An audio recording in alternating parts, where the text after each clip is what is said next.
Alors, une petite interview de Jean-Baptiste de Panafieux, auteur de L'Éveil, une série webstream dont le tome 1 sortira en septembre.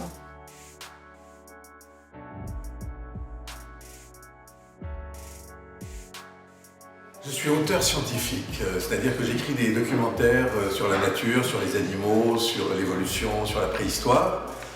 J'ai une formation de biologiste au départ, j'étais prof de SVT et maintenant je ne fais plus qu'écrire.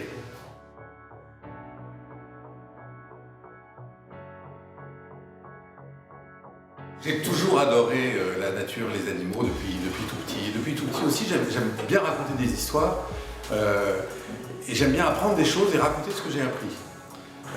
Et voilà, faire des documentaires, moi ça me permet de partager mon amour de la nature, des animaux avec surtout les enfants, parce que les enfants c'est vraiment le public le plus merveilleux pour ça.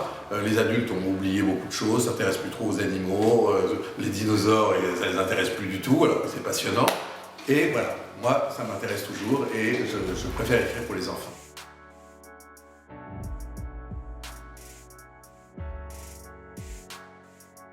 Alors, L'Éveil, c'est un roman, et c'est le premier roman que je fais. Ça faisait longtemps que j'avais envie d'écrire cette histoire dans laquelle il y a beaucoup d'animaux. L'éveil, c'est l'éveil des animaux qui deviennent intelligents. Ils sont touchés par une épidémie, il y a un virus synthétique qui s'est échappé d'un labo et qui s'étend partout. D'abord chez les chiens, les chats, les animaux domestiques, les animaux de compagnie. Puis le virus atteint les élevages, les porcs, les poules, les vaches.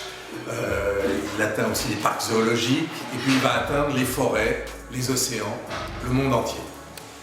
Et tous ces animaux s'éveillent, c'est-à-dire qu'ils deviennent intelligents. Et là, ça va vraiment poser un problème dans la société parce que qu'est-ce qu'on va faire avec un chien qui râle devant ses croquettes, un chat qui veut sortir se promener. Alors déjà, les chats ne sont pas faciles, mais alors un chat intelligent, qu'est-ce que ça va être? Et puis bien pire, qu'est-ce qu'on va faire avec des vaches, des porcs intelligents? On ne peut pas manger des animaux intelligents. Donc l'élevage, c'est terminé de ce point de vue. Donc l'histoire va tourner autour de la responsable de l'épidémie, de jeunes qui sont autour d'elle, et d'une compagnie agroalimentaire multinationale, ça c'est les méchants, qui veulent arrêter cet éveil, qui veulent empêcher les animaux de devenir intelligents.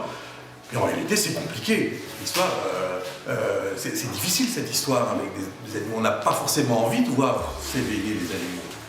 Voilà, donc toute l'histoire tourne autour de nos propres envies autour des animaux et notre façon de voir le monde, de voir les animaux, notre relation à eux, ceux qu'on mange, ceux qu'on aime bien, ceux qu'on apprécie pour d'autres qualités, les chevaux sur lesquels on monte, est-ce qu'ils sont d'accord après le réveil? Enfin, il y a beaucoup de questions qu'on peut se poser.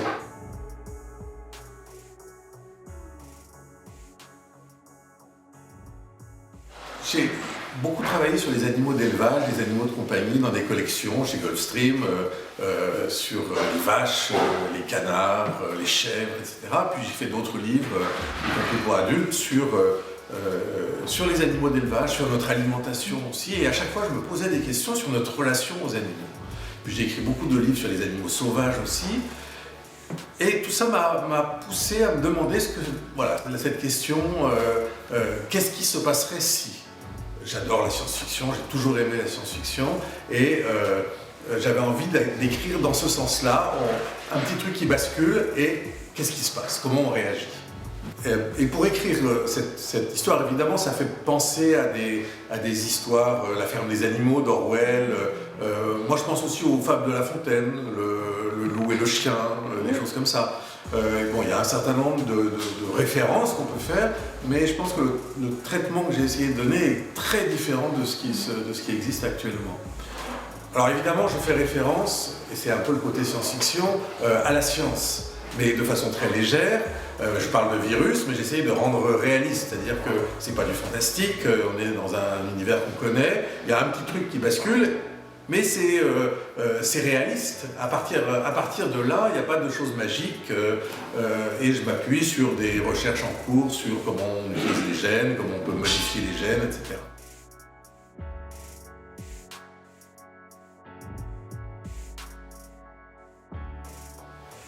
Je je ne me suis pas posé la question de savoir si c'était possible.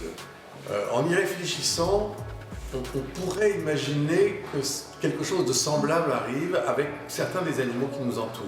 Peut-être ceux qui sont déjà proches de nous, d'un point de vue des capacités, comme les grands singes ou les dauphins ou quelques autres.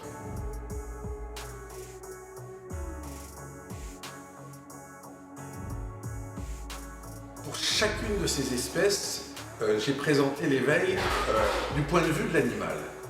Et chacune s'éveille d'une façon complètement différente.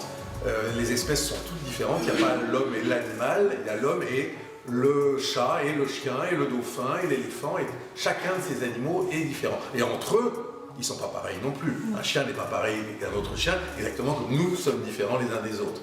Et ils ne sont pas d'accord entre eux, ils découvrent des choses, ils peuvent entrer en conflit les uns avec les autres, bien entendu. Certains veulent rester amis avec les animaux, avec les humains, d'autres non. Et j'ai essayé de m'attacher à la façon dont ils pouvaient voir le monde en fonction de leur physique, de leur façon de vivre, de leur relation avec les autres. J'ai un couguar qui s'éveille, il est terriblement individualiste. D'autres sont au contraire complètement collectifs, comme les éléphants. Il y en a qui pensent uniquement à eux, d'autres qui pensent uniquement aux autres. Voilà, j'ai changé complètement le point de vue d'animal en animal.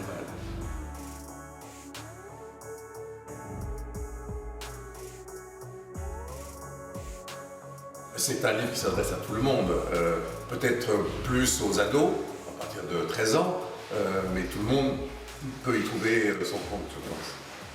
Merci Jean-Baptiste.